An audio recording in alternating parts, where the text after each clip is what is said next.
High, আমি chef Suman. আপনারা দেখছেন আমার YouTube channel chef Suman kitchen. আজ আমি আপনাদের সামনে একটা রেসিপি শেয়ার করছি। এটা হচ্ছে এগ ক্রাউন কাটলেট। তো চলুন কীভাবে এগ ক্রাউন কাটলেট বানাই আপনাদের সামনে সেই রেসিপিটা শেয়ার করি।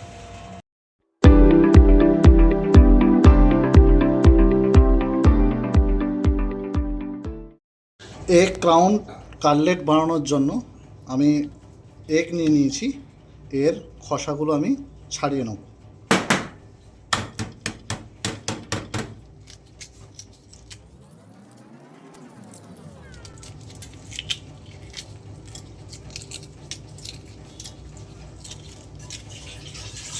ভালো করে ওয়াশ করে আমি খোসাগুলো ছাড়িয়ে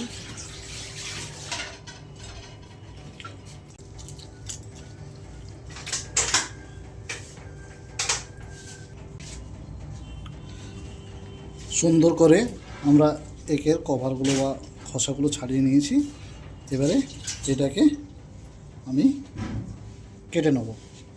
একটা এগকে 1/4 করে কেটে নেব।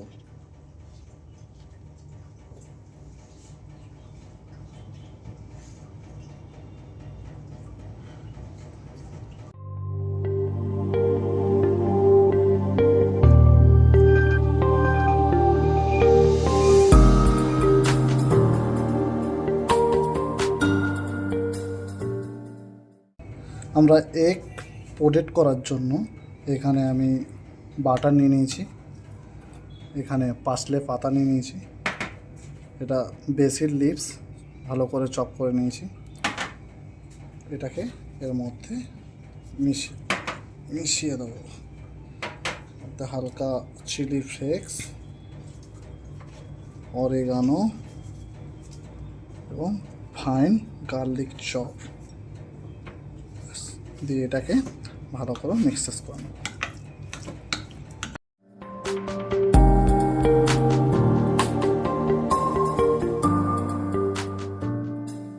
করে নিয়েছি। চলো এবারে এগগুলো প্রোটেট করে নিই। এগটা কোটেট করার জন্য আমি এখানে দুটো এগ নিয়ে নিয়েছি। এখানে নিয়েছি ফ্লাওয়ার, এটা হচ্ছে ব্রেড কাম, প্যানকো। এগটাকে ভালো করে ফাটিয়ে নেব। এখানে কিন্তু আমি একদম কোনো ওয়াটার অ্যাড করছি না।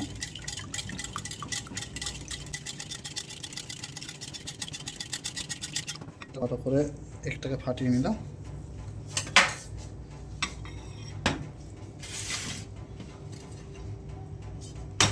এবারে এগগুলো আমি একবার ফ্লাওয়ার করব, যে এখানে আমি যে আগে মিশিয়ে রাখা যে বাটারটা এটাকে একের ওপর পোটেট করব। ভালো করে দেখবেন যাতে এগেরটা যেন না ছেড়ে যায়। যে এখানে আবার ফ্লাওয়ার দিয়ে ভালো করে পোটেট করে আমরা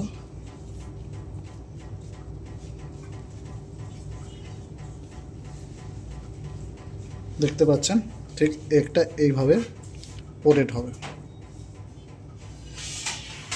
এইভাবে আমি সবগুলো এগ পোটেট করে নিই।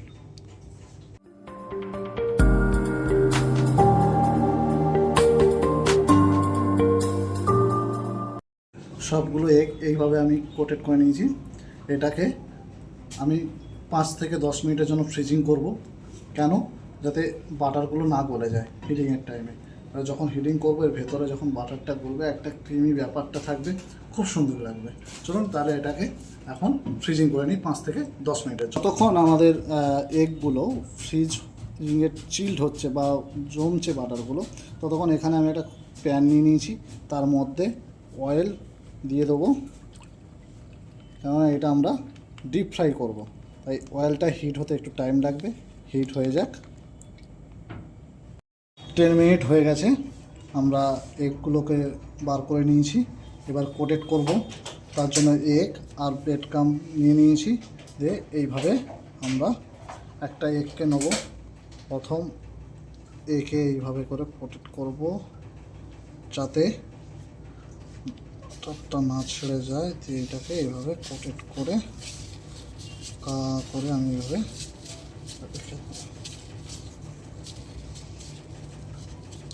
দেখতে পাচ্ছেন এইভাবে কোটেড করে এটাকে ফ্রাইয়ের জন্য তৈরি করে নেব। সেকেন্ডটাও নিয়ে নেব, এভাবে কোটেড করে নেব।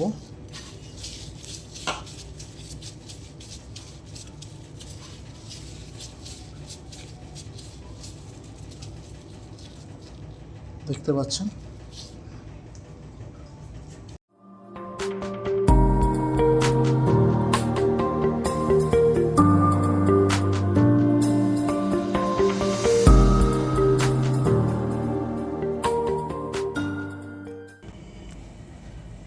এখানে অয়েলটা হিট হয়ে গেছে।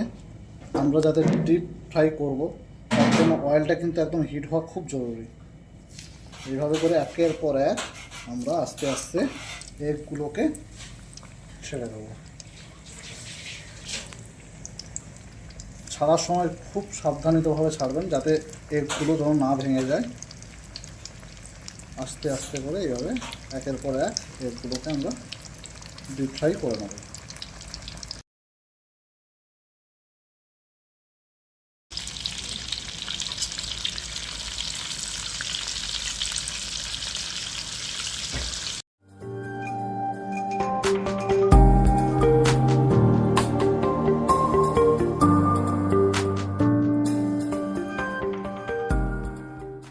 দেখছেন এগগুলো কীভাবে ফ্রাই হয়ে গেছে।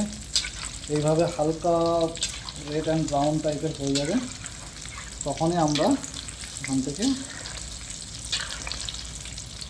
একটা স্ট্যান্ড করে নেব। এটাকে স্ট্যান্ড করে নিই।